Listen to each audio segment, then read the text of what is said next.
بسم الله الرحمن الرحيم. قال رسول الله صلى الله عليه وسلم: الجرس مزامير الشيطان. جناب رسول اللہ صلی اللہ علیہ وسلم کا ارشاد مبارک ہے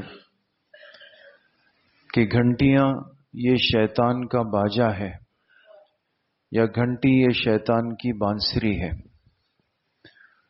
بعض چیزیں ایسی ہیں کہ جس کو شریعت مطہرہ نے اس امت کے لیے منع فرمایا، باوجود اس کے کہ انسان کی خواہش اور چاہت اور اشتہا اور رغبت ان چیزوں کی طرف ہوتی ہے کہ میں یہ میوزک اور یہ گانے اور یہ باجے اور یہ گھنٹیاں یہ بجتی رہے اور میں اس کو سنتا رہوں اور اس سے مجھے سرور ملتا رہے، مزہ آتا رہے.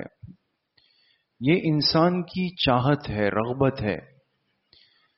لیکن میرے عزیزوں، دوستوں، بزرگوں، ہم جس پیغمبر علیہ الصلاۃ والسلام کا کلمہ پڑھ کر ایمان لائے ہیں، انہوں نے ہماری صرف اس دنیا کی نہیں، آخرت کی بھی فکر فرمائی.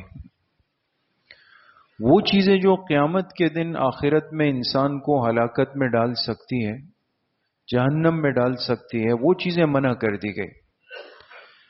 اب گانے، باجے اور گھنٹیاں یہ وہ چیزیں ہیں جو سب سے پہلے اس دنیا میں قرآن پاک کے مقابلے میں لائی گئی. اس لیے سورہ لقمان کے اندر اس شخص کا تذکرہ ہے کہ جس نے قرآن کی مجلس کو اور قرآن کے شوق کو توڑنے کے لیے باقاعدہ سفر کر کے اور ایران جا کر کے گانے والی ایک باندی خریدی، آلات موسیقی خریدے اور لا کے مکہ مکرمہ میں اس نے ایک حلقہ قائم کیا اور لوگوں سے کہتا تھا کہ تم جا کے اس شخص سے قرآن سنتے ہو، آؤ اس عورت کا گانا بھی سن لو، اس کا باجا بھی سن لو، تمہیں زیادہ سرور آئے گا. تو اندازہ لگائیں کہ اللہ کے کلام کے مقابلے کے لیے اس دنیا میں گانے اور باجے کو لایا گیا. اور آج ہم مسلمان کتنا اس کو اپنے لیے فخر بنا چکے ہیں، بلکہ عزت کا باعث بنا چکے ہیں. کوئی چیز شاید ہمارے معاشرے میں آج ایسی بچی ہو کہ جس میں یہ گانے، باجے اور میوزک نہ ہو. حتیٰ کہ اسپتال تک جو عبرت کی جگہ، وہاں چلے جائیں تو وہاں بھی میوزک بج رہا ہے. کسی گاڑی میں بیٹھ جائے تو وہاں گانے بج رہے ہیں. کوئی چیز نہیں بچی دوستوں.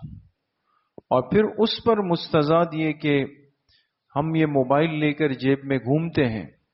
اب یہ ایک ضرورت کی چیز ہے.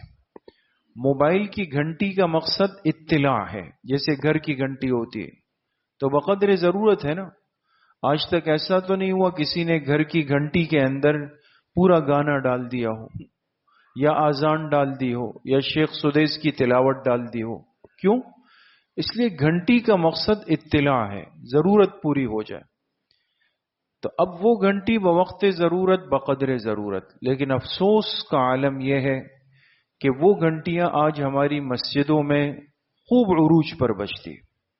آپ خود بتائیں، شاید ہی ہماری کوئی نماز ایسی بچی ہو کہ جس میں 1 2 3 موبائل نہ بجتے ہوں. کہیں ایک کونے سے بجا، اس کے ساتھ دوسرا بجنا شروع ہوگا، اس کے ساتھ تیسرا بجنا شروع. اس لیے کہ یہ تو شیطانی تصرف ہے نا.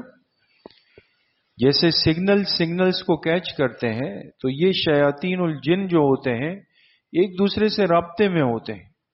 ایک موبائل بجے گا، آپ یہ تجربہ کر لیں دوستو، کبھی غور کر لیں، ایک موبائل کے ساتھ قریب میں دوسرا موبائل ضرور بجنا شروع ہو جائے گا.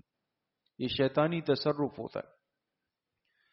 اب ائمہ باقاعدہ اعلان کرتے ہیں بھئی ساتھی اپنے موبائل بند کر دے. ہماری ایک اور ذمہ داری یہ بھی بن گئی ہے، ہم یہ بھی اعلان کریں کہ بھئی ساتھی موبائل بند کر دیں. یہی ساتھی ہیں دوستو، یہی ہم لوگ ہیں. آفس جا کے موبائل کی گھنٹی بج جائے. ایک دفعہ اگر باس نے ہمیں سرکولر بھیج دیا نا کہ آپ کی گھنٹی بجتی ہے، لہذا آپ کو تنبیہ کی جاتی ہے، وارن کیا جاتا ہے کہ اب نہ ہو. دیکھیں میں کیسا شریف بچہ بنتا ہوں، بالکل الف کی طرح سیدھا ہو جاؤں گا. اس لیے کہ مسئلہ ہے وہاں سیلری کا، باس کا، جاب کا.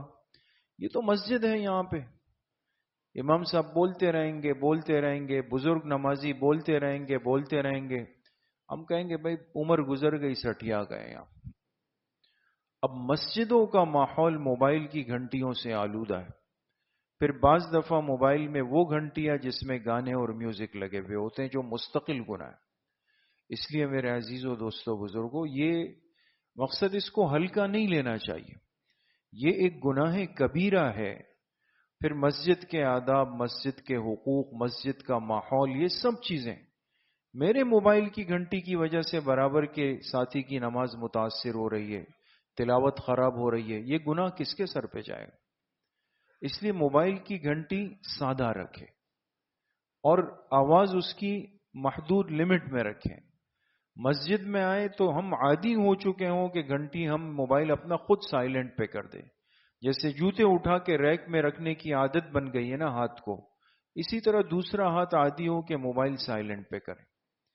تو اس لیے اس گناہ سے آج اپنے آپ کو بچانا بہت ضروری ہے۔ اللہ پاک صحیح عمل کی توفیق نصیب فرمائے۔ الحمدللہ رب العالمین۔